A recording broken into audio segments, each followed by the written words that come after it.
أب كتما مغل زركبا نايولك كافترياتات كعصوات زاز كمستوهاب زملكت حبريتات رخيبهم كابت صباح إسرائيل لكايت كلشن 10 شمونتر عمت مرت بهوحات استتصوعم تقاوم وسلفي نايت أبياتات تام محاضرتم نسوانا كافترياتات كتما مغل بمزوار عبتي سلماو سلفي زكايرلو ساعات كعصوان عبتي تقاوم وسلفي كساتفون تزيت رخيبهم سقمتي كوسدم مخانو زملكت تأزاز كمستوهاب تقليت ألم سقمتي نتقراي زم محاضر زلو هوحات يكونس بهوحات تتصوع بمخانو كاب تقاومتات نقفيتان قريتاني بصحلام سقمتي كاب جيجاو من محدار زيكونم بهوحات استوسد كمزخون اتافل زينا ملكتا زلام ازي سلماو سلف دما نتي ببايتو فيدريشن توسيني توبايلو ببورد مرصا زتوهاب وسان سعيبو زكايد زلايم ازي كمديرون كلو لمعالتي ابي كتما شرن داسلاسون سلماو سلف تقامو تشكركرتي كمستخايد زملكت حبريتاون وصيلم عبزوا معرابه تግራይ ሓደገኛ መንቅስቃስ ወረርቲ ሓይልታት ተኻይደሎም ኣብ መስመር ሑመራ ኣድባይ ንሓደሽቲ ሰፈርትን ገበትን ሓይልታት ኣምሓራ መሬት መስርሕ ገዛ ይዕደሎም ከም ዘሎ ተገሊጾም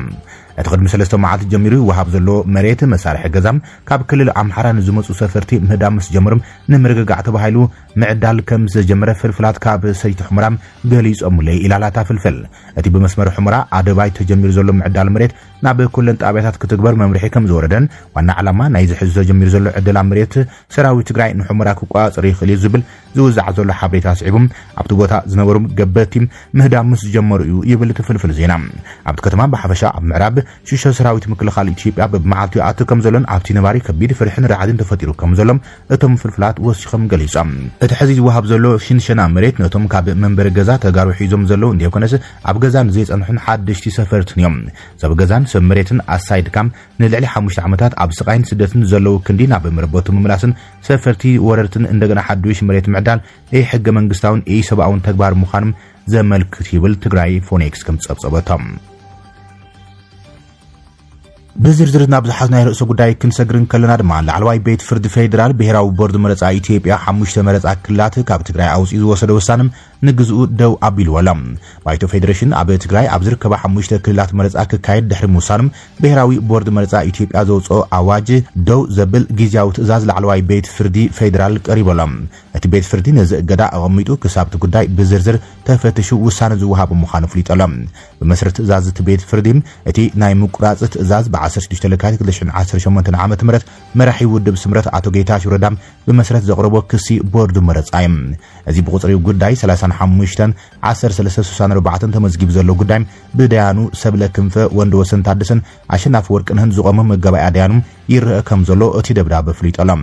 እቲ ቤት ፍርዲ ኣብ ትእዛዙ ሃገራዊ ቦርድ መረጻም ንጉዳይ ጠበቃን ዘቀረበ መርቱዕን ወጋዕ መልስን ከቅርቡን መምርሕ ይበሎም እዚ ድማ ቦርድ መረጻ ወጋዓው ጻውዒት ከም ዝወሃብ እቲ ቤት ፍርዲ ገሊጾም بعبي دما اتقدم حزب بهراوي كلاوي منغست تግራይ ዝመሓደር ዝነበረም 5 መረጻ ክላት ዝምልከት بهراوي ቦርድ መረጻም ዝሃቦ ውሳነ ተግባራዊ እንትኾይንም እትሕዘሎ ሕጋዊ ክርክር ትርጉም ኣልቦ ከም ዝገብሮም እቲ ቤት ፍርዲ ኣዝኻኺሮም እቲ ዝተባሃለ ውሳነ ምትግባር ነትሕዘሎ ሕጋዊ ክርክር ትርጉም ኣልቦ ስለ ዝገብሮም ቤት ፍርዲ ብመሰረት አንቀጽ 154 ሲቪላዊ ሕጊ ወይ ድማ ፍትሐ ብሔር ተኸሳሲ ዝወሃቦ ውሳነ ጊዜያዊ መግት ትእዛዝ ይህብ ይብል ትእዛዝ ቤት ፍርዲ زي ناي مقطع تزاز بيت فرديم ابتو غداي زقربو موغتات سميعم وقع وسانه كساب زب اب غبري يصنع توساقيت بيت فرديم تزاز مقاد ناب هاغراو بورد مرصا بوغع كقرب تخصاصي مارتون بورد مرصا زخونه تقامو ويدمام مكلاخل حساب انتليو كقرب كم زخلي ممرحي بزلام ب10 شلكات كلشن 10 شمنتن سلفي سمرت بايت فيدريشن قدم حزب بمنغست كلل تግራይ ዝመሓደራ ዝነበራም ወረዳታት ቁጥሪ መረጻ ክልላት ምንካይ ዝወሰደ ውሳነም ክስሕቦ ኣተሓሳሲብ ነይሮም እቲ ውድብ ተወሳኺ እቲ ስጉምቲ ሕገ መንግስታዊ ስርዓት ዝጻረርን ፌደራላዊ ስርዓት ኢትዮጵያ ስጋት ዝፈጥርን ምዃኑ ይፍሊጦም ናብ ባይቶ ፌደሬሽን ሃገራዊ ቦርድ መረጻ ኢትዮጵያን ኣብ ዝለኣኸለ ዳበም እቲ ሰልፊ እቲ ባይቶ ካብ ሕጋዊ እቲ ሰልፊ እቲ ባይቶ ካብ ሕገ መንግስታዊ ስልጣን ላዕሊም كم زخنة تماغيتيم بمسرة تودب سلطان بايتو فيدريشن عب متروغام حق منغستن مفتاح جزاتاوي زي مرد عن طرح زتحاصر كم زخنة زخاخيروم اتي سلفي زخن يكون لوطي بوتا ويدما دوب بحزب وسانه زدمدم مخان بمغلاص بدرجه فيدرال ابزكات عقبابيتات مرጫም ممرح ممحدارو ممنزع مريت كم زخونه تنقيم اتي سلفي هاغراو بورد مرጻ نتي ممرحي مقبالون نقيفلهم حق منغستاو ناصنت نايتي بورد كم زشرشرن اب تامانت مسرح مرጫ ጥርጣረ كم زوتن ገሊጾም ጊዜያዊ ممحدار تግራይ قدم كبلنتي وسان بتري بمخنان اتسقمتي حق منغستن سمم سلام بريتران زتحس حدغኛ سقمت مخانو تنقيو نيرم ብተማሳሊ ብ17 ለካቲት 2018 ዓመተ ምህረት እቲ ቦርድ ሕገ መንግስቲ ብምጥሓስን ብመምርሒ ባይቶ ፌደሬሽን ካብ ግዛኣታት ትግራይ ብምግንጻል ነቲ ክልል ንምብታን ውዲት ይዓልም ብምባል ካቢኔ ጊዜያዊ ምምሕዳር ከይስወም ካቢኔ ጊዜያዊ ምምሕዳር ዝኾነ ኣካል ምስ ሕጊ ዝጻረርን ዝኾነ ይኹን ውሳነ ክህብ ተቐባልነት የብሉን ብምባል ነቲ ቦርድ ዝወሰደ ስጉምቲ ድንኮያም ዘይሕጋውን ፀረ ህዝብን ክብል ይነጽግዎም በመሰረት እቲ መግለጺ እቲ ውሳነ ንትግራይ መሬታን ህዝባን ካብቲ ክልል ብምፍላይ ንምጥፋ ዝዓለመ እዩ ብምባል ንኸምዚ ዝበለ ውሳነ ሕጋዊ ምኽንያት ክወሃቦ ኣይክእልን ኢሉ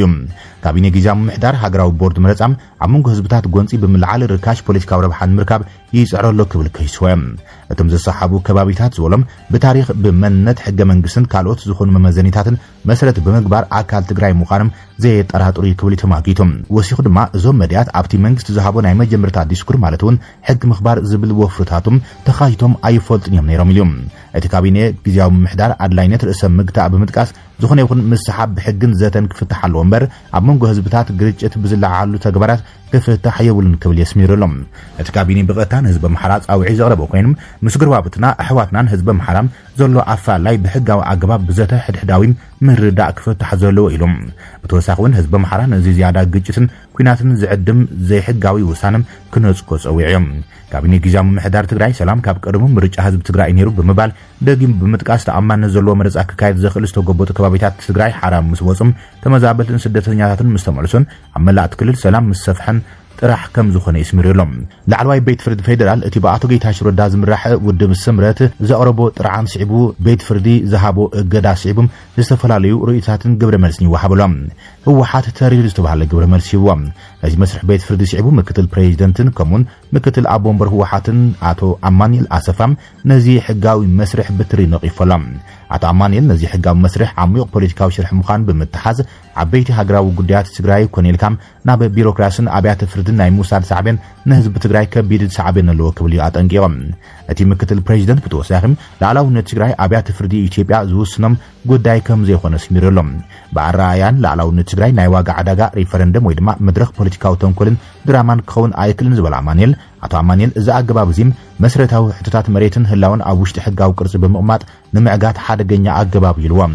እዚ ምክትል ፕሬዚደንት ዘቕረቦ ክሲም ውሳነ ቤት ፍርዲ ሓቀኛ ፍትሕ ኣብ ክንዲ ምምጻም ህዝቢ ትኹረት ንምስሓብ ዝዳለዎም ፖለቲካዊ ተንኮል ምዃኑ ጥንክር ዝበለ መልእኽቲ የመሓላሊፎም ብዙሓት ኣብቲ ጉዳይ ዝተፈላለዩ መርገጺታትን ፖለቲካዊ ኤሊትን ውሳነ ቤት ፍርዲ ኣብ ፖለቲካት ክልል ዝሕዞ ቅርጽን ብዝተፈላለዩ መንገድታት ይገልጽሎም እዚ ኣገዳሲ ምዕባለ ስዕቡ ድማ ተንታኒ በዓል ሞያ ሕጊ ተኽሊት ገብረ መስቀል ከም ስዕብ ብዝርዝር ኣብርሂዎሎም ኣብ ጉዳይ እግድ መጀመርታም ግዛኣታዊ ሓድነት ትግራይ ብቐንዱ ዋኒን ፖለቲካ ምዃኑ ምርዳእ የድልም እዚ ናብ ላዕለዋይ ቤት ፍርዲ ፌደራል ወይ ድማ ሃይ ኮርት ኣመልኪቱ ዘሎም ውድብ ስምረት እውን ነዚ ዝጠፍኦ ኣይመስለንን እዩ እቲ ጉዳይ ዝሓሸ መማረጺ ናይ ምምራጽ ጉዳይ እዩ ክብልም ዝገልጾም ስለምንታይ ከመይ ኢሉ እንተሓት ድማ ባዕሉ እቲ በዓል ማይ ሕግን ትምልስ መንግስቲ ፌደራል ዝተቆጻጸረ ሓይልም ብጀካ ዓላማ ኦሮሞማን ስልጣንን ካልእ ዘገድሱ የለን ኣምሓራ ይኹን ትግራይ በዚ ዓይኒ እዮም ዝርእዎም ድሕሪ ዮሃንስ ተወለደ መዋቕር ኢትዮጵያ ድማ ትግራይ ናብ ወሰን ናብ ውሕድ ህዝቢ ቀይሩና እዩ ኣብ ማእኸል ከይድካ ዓርሓት ትኾንልዋን ኣብቂዕዮም ኣብ ትግራይ ዘሎ ሓይሊ ግን ነዚ ተቐቢሉ ክኸይድ ኣይከኣልን እኳ ዳስ ብግልባጦሎም በዚ አንጻር እዚ ሕዚ ዘሎ ቀዳማይ ሓደጋ ናይቲ ስልጣን ትግራይ ኮይኑ ተረኺብሎም ሓደጋ ናይቲ ስልጣን ትግራይ ኮይኑ ተረኺበሎም ዋጋዚ መዋቕርካ ዘይፈቐደልካ ስሕተት ድማ ካልእ መዋቕራዊ ጸገም ሒዙ ክመጽኦም ከይድውን ብዓይንና ንሪኦ ኣለና ውድብ ስምረት ከም ምልክት ወሲድና ነዚ መዋቕር ይረዳእ ኣይረዳእ ብዘይገድስ ሓደጋ ስልጣን ምዃኑ የብቅዕ ዝበለ ኣካል ይመስለኒ ይብል ተኽሊት ገብረ መስቀል ኣብ ካልኣይ ደረጃ ዘቕረቦ ምኽንያት ድማ ትግራይ ዝተቆጻጸረ ሓይሊ ዝበሎ ህወሓት ካብ መዋቕር ወጻኢ ንትግራይ ይመጣሎም ነዚ ካልኦት ሰልፍታት ሓሰውሰው ይብል ከም ዘሎም በቲ ኦፊሳላዊ መግለጺታት እኳ እንተኸይድና ዶክተር ደብረጽዮን ምስ ኤርትራን ኣምሓራን ሰላም ክንፈጥር ኢና ክብሉ ሰሚዕና ኢና ናይዚ ፖለቲካዊ ትርጉሙ ካህሊ እዩ ዝብል ተኽሊት ገብረ መስቀል እዚ ዘረባ ነቲ ማእኸል ስልጣን ንምቕርቃር ወይ ንምምላስ ሽም ውድብ ስምረት ነዚ ዝቕበል ኣይመስለንን ይብል ኣብ ሳልሳይ ብርኪ ዘቐመጠ ምኽንያት ድማ ትግራይ ዝተቆጻጸረ ሓይሊ ናብ ማእኸል ብዘውቃመቶ ቁጥሪ ክልል ኣምሓራ ንክልል ኦሮምያ ይኹን ንቀዳማይ ሚኒስትር አብይ ዘገድድሉ ሌቨሬጅ እናወሰኸ ይኸይድ እቲ ሓይሉን ኩሉ በዚ ምኽንያት ምጥንኻር ጽምዶ ንናይ ቀረባ ውሳነ ቤት ምክሪ ፌደሬሽን ወሊዶም ህወሓት እንትንብልማም ህወሓት ነዚ ውሳነ ከም መእከቢ ኣጀንዳ ተጠቒሙ ናብ ማእከል ከቋምትዮም ስምረት ድማ ነዚ ክቕበሎ ኣይክእልን እዩ ይብል ተኽሊት ኣብ ራብዓይ ደረጃ ድማ ስምረት መዋጽኦ መገዲ ትግራይ ምስ መንግስቲ ፌደራል ምስራሕ ኢሉ ከም ዝኣምን ካብ ኩነታቱ ምርዳእ ይከኣል እዩ ዝበለ ተኽሊት እዚ እንተኾይኑ ዘለዎ መማረጺታት ክልተ እዮም ይብል ሓደ ሰልፊ ፖለቲካ ትግራይ ክሳብ ዝተኻኸል ውሳነ ፌደሬሽን ዝምልከት ጠጠው ኢሉ ክጸንሕ ምግባር እዩ እቲ ካልኣይ መማረጺ ድማ ትግራይ ትግራይ ተቆጻጽሩ ብዘሎ ሓይሊ ዝስጎም ኣጀንዳም ተኣኪብካ አንጻር መንግስቲ ፌደራል ገጢምካም ናብ ማእኸል ምምላስ ይኸውን ይብል ኣብ መደምደምታ ዘቐመጦ ተኽሊት ትግራይ ድሕረ ዮሐንስ ኣብ መዋቕር ኢትዮጵያ ወሰን እያ ወሰን ብጂኦግራፊ ወሰን ብበዝሒ ወሰን ብመንነት ትግራይ ታሪኻ ዝሃባ ዕድል ግን ኣሎ ትግራይ ነቶም ተጻወቲ ማእከል ማለት እውን ሓይልታት ኣምሓራን ኦሮምያን ባላንስ ጌራ ረብሓ ክትጻወት ዓብይ ተኽእሎም ትግራይ ዝተቆጻጸረ ሓይልም ነዚ ዝጻረር እምበር ነዚ ዝጠቅም ሓይሊ ይኮነን ነቲ ጭቡጥ መዋቕራዊ ሓቂ ትግራይ ክሒዱ ዝኸይድ ሓይሊ ብዝኾነ ይኹን መንገዲ ካልእ መዋቕራዊ ጸገም ከስዕብ እምበር ዞምጽእ ፍታሕ የለን እዮም ውጽኢት እውን ብቐስታ እናተጓዓዘ መጽኡ ሕዚ ኣብቲ ናይዚ ሰሙን ውሳነ ቤት ምክሪ በፂሑ ይብል ሕዚ ዘሎ መማርጺ ሓደ ኮይንካ ናብ ማእከል 4 ኪሎ ምቁማት ካልኣይ ድማ ፖለቲካዊ ሰልፊ ትግራይ ክሳብ ዝተኻኸል ብእግድ ቤት ፍርዲ ኣጽሚሕኻም ላዕለዋይ ቤት ፍርዲ ፌደራል ብፍርዲ ሕዚ ዝርአ ኣይኮነን ስልጣኔ ኣይኮነን ኢሎም ከይዓጸው ዝቕጽሉ እንተመሲሎም ኩነታት ርኢኻ ክስኻ ምቁራጽ ይኸውን እቲ ሳልሳይ ድማ ፖለቲካዊ ኢልካ ስቕ ምባል ይኸውን እቲ ዘሎ ኩነታት ከምዚኡ ንምባል ይክብልም ሞያዊ ትንታኑ ዘቕረበ ተኽሊት ገብረ መስቀል ህወሓት ኢትዮጵያ ክትፈርስ አጠንቂቆም ህወሓት ዳግማይ ኩናት እንትተወልዑ ንኢትዮጵያ ከፍርሳ ከም ዝኽእል ጠንቂቆም ህዝባዊ ወያነ ሓርነት ትግራይ ምስ ፌደራላዊ መንግስቲ ኢትዮጵያ ናብ ዳግማይ ኩናት እንተኣትዮም ንኢትዮጵያ ከፍርሳ ንቀርና አፍሪካ ድማ ዝያዳ ርግኣት ክስነን ምዃኑ ብውልቂ እትውነን ኤርትራዊ ቴሌቪዥን ኣሰና ቴሌቪዥን ጸብጺባ ምክትል ኣቦ ወንበር ህወሓት ኣማኒል ኣሰፋ ኣብ ዝገበረ ቃል ምሕተት መንግስቲ ኢትዮጵያ ንውዕል ሰላም ፕሪቶሪያ ይጥሕሶ ከም ዘሎ ብምግላጽ ሓይልታት ምክልኻል ፌደራል ኩናት ንምጅማር ፊስካ እናተጸበዩ ናብ ትግራይ ገጾም ይጽጉዑ ከም ዘሎ ሓቢሮሎም እቲ ውዕል ሰላም ከንሰዓር ዘሎ ተኽእሎ ትሕት ምዃኑ ዝሓበረ ምክትል ኣቦ ወንበር ህወሓት ኣማኒል ኣሰፋም ዳግማይ ግጭት ንኢትዮጵያ ናብ ምፍራስ ዘብጽሕ ንዞባዊ ዘይምርጋዕ ዘባእስን ንትግራይ ዝዕኑ ከም ዝኾነ ጠንቂቆሎም ስለዝኾነ ነቲ ኣብ መንጎ ኢትዮጵያን ሓይልታት ትግራይን ካብ 2020 ክሳብ 2022 ዝተኻየደ ደማዊ ኩናት ዘብቅዕ ውዕል ሰላም ፕሪቶሪያ ንምውሓስ ማሕበረሰብ ዓለም ኢዱ እንተእቲ ጥራሕ ምዃኑ ተሓሳሲቦም ሃገራዊ ቦርድ መረጻ ኢትዮጵያ ካብ ቤት ምክሪ ፌደሬሽን ብመሰረት ተረኪቦ ዝበለ ውሳነም ግዛኣታት ትግራይ ካብ ትግራይ ወጻኢ መረጻ ንኽካይዳ ዝገብሮ ውሳነ ስዒቡ እቲ ወጥሪ ኣዕቢዎሎም ሃገራዊ መረጻ ኢትዮጵያ ኣብ ዝቕጽር ዘሎ ወርሒ ጉንበት ክካይድ ትወጢን ዘሎ ህወሓት ድማ ነቲ ውሳነ ዝቃወሙ ሰፋሕቲ ሰልፍታት ንምክያድ ንዝቕጽል ዘሎ ዓርቢ 27 ለካቲት ጻውዒ ተቕሪቦሎም እዚ ናወሰኸ ዝኸይድ ዘሎ ፖለቲካዊ ወጥሪ ናብ ምውላዕ ውግእ ከይዓርግ ድማ ስጋኣት ፈጢሩ ይርከብ ይብል ቢቢሲ ዝዘርግሖ ጸብጻብ ኩናት የትርፊ ዝተባሃለ ወሳኒን ናይ መወዳእታን ዝተባሃለ ድርድር ሎም መዓልቲ እናተኻየደ ዘሎ ኣብ መንጎ ኣሜሪካን ኢራንን ኩናት ክውላዕ ይኽእል እዩ ኣብ ዝበሃለሉ ዘሎ እዋን ናይ መወዳእታ ዝርርብ እናተኻየደ እዩ ዘሎ ሰበስልጣን ኣሜሪካን ኢራንን ሎም ሐሙስ ኣብ ስዊዘርላንድ ሳልሳይ ዙርያ ዘይቀታው ዝርርብ እናካይዱ ከም ዝኾኑ እዚ ድማ ፕሬዚደንት ትራምፕ ክመጽን ዝኽእል መጥቃዕቲም ከወግድ ከም ዝኽእል ተገሊጾም ፕሬዚደንት ዶናልድ ትራምፕ ኣብ ስምምዕነት ኒውክሌር እንተዘይተበጺሖም ንኢራን ክወቕዓ ከም ዝኽእል ፈራሪሖም እዚ ዝርብ ኣሜሪካ ድሕሪ ወራር ኢራቅ ኣብ 2003 ኣብ ማእከላይ ምብራቕ ዝዓበየ ወተሃደራዊ ሓይላም ኣብ ተዋፍረሉ ዘላ እዋን ዝካየድ ዘሎ ኮይኖም ኢራን መጥቃዕቲ እንተተፈጺሙ ምላሽ ከም እትህብ ድማ ኣጠንቂቓላ እቲ ዝርብ ግጭት ንምክልኻል ዝግበር ናይ መወዳእታ ጻዕሪ ኮይኑ ዝረአ ኮይኖም እንተኾነ ግን ንጹር ተስፋ ስምምዕነት የለን እዮም ትራምፕ ነቲ ቅልውላው ብዲፕሎማስያዊ ኣገባብ ክፈትሖ ከም ዝመርጹ እኳ እንተገለጸም መራሕቲ ነቲ ስምምዕነት ንክቕበሉ ጸወጥን ምግባር ኣብ ልዕሊ ኢራን ውስን መጥቃዕቲ ንምፍጻም ይሓስብ ከም ዘለውን ይገሊጾም ዶናልድ ትራምፕ ካብቲ ዝርብ እንታይ ከም ዝደልን ንምንታይ ሕጂ ወተሃደራዊ ስጉምቲ ኣድላይ ክኸውን ከም ዝኽእልን ንምግላጽ ብዙሕ ጻዕሪ ኣይገብረን ይብሉ ተንተንቲም ኢራን ኣብ ውሽጢ ዶባታ ምህብታም ዩራኒየም ዶም ንምባል ዘቕረበቶ ሕቶ ኣሜሪካ ንጽጋት እያ ኣብ ኒውክሌራዊ መደባታ ግን ገለ ለውጥታት ክትገብር ድልውቲ ምዃናም ዘርእዩ ምልክታት የርእያ ኣብዚ ብመንጎኝነት ኦማን ዝካየድ ዘሎ ዘተ ክልቲአን ሃገራት ሚኒስትር ጉዳያት ወጻኢ ኢራን ዓባስ ኣረግቺ ዝምራሕ ክኸውን እንከሎ ብወገን ኢራን ብወገን ኣሜሪካ ድማ ብፍሉይ ልኡኽ ፕሬዚደንት ትራምፕ ስቲቭ ዊትኮፍ ንጓል ፕሬዚደንት ትራምፕ ሰብኣያ ዝኾነት ያሬድ ኩሽነርን ዝውከል እዮም ኣሜሪካ ኣብ ዝቐረባዋን ብኣሽሓት ዝቑጸሩ ሰራዊት ከምኡውን ክልተ መራኸቢ ጽዕነት ነፈርቲ ውግን ታንክራት ነዳዲ ናብቲ ዞባ ኣዋፊራ እያ ትራምፕ ኣብ ልዕሊ ኢራን መጥቃዕቲ ኣየር ከካይዱ ምዃኖም ድሕሪ ምፍራሕ እቲ ሃገር ኣብ ዝሓለፈ ወርሒ ኣብ ልዕሊ ህዝባዊ ናዕቢም ዓብዪ ወተሃደራዊ ጨፍጫፋ ድሕሪ ምካዳ ብኣሽሓት ዝቑጸሩ ሰልፈኛት ድሕሪ ምቕታላ ስዒቡ ዝተፈጠረ ከቢድ ወጥሪ እዮም ካብ ሽዑ ጀሚሩ ትኩረት ትራምፕ ኣብ ኒውክሌር ፕሮግራም ኢራን ኮይኖም ኣብ ማእከል ምዕራባውያን ምስቲ ሃገር ዘለዎ ወጥሪ ንዓበየ መጽዮሎም ንዓሰርታት ዓመታት እስራኤልን ኣሜሪካን ነቲ ሃገር ብሕቡእ ኒውክሌራዊ ፕሮግራም ትሰርሕ ከም ዘላየን እናኸሳ መጽያን በኣንጻሩ ኢራን ኒውክሌራዊ መደባታ ንሰላማዊ ዕላማ ዝውዕል ከም ዝኾነ ያነጽጋቶም ትራምፕ ብሰሉስ ንኮንግረስ ኣብ ዝስምዕ መደረም ምስ ኢራን ዝነበረ ወጥሪ ብሕፅር ዝበለ ጠቒሱ እኳ እንትነበረም መጥቃዕቲ ንምፍጻም ይሓስብ ድዩ ኣይሓስበሉን ግን ኣይገለጸን ንሱ ኢራን ኣዝያ ቀልጢፋ ናብ ኣሜሪካ ክበጽሑ ዝኽእሉም ሚሳይላት ተማዕብል ከም ዘላ ገሊጽዋ ንሱ እቲ ሃገር ድሕርቲ ኣብ ዝሓለፈ ዓመት ዝተፈጸመ መጥቃዕቲ መደባት ኒውክሌራዊ ኣጽዋራት ዳግማይ ክትጅምር ትፍትን ከም ዘላ ይከሲሶም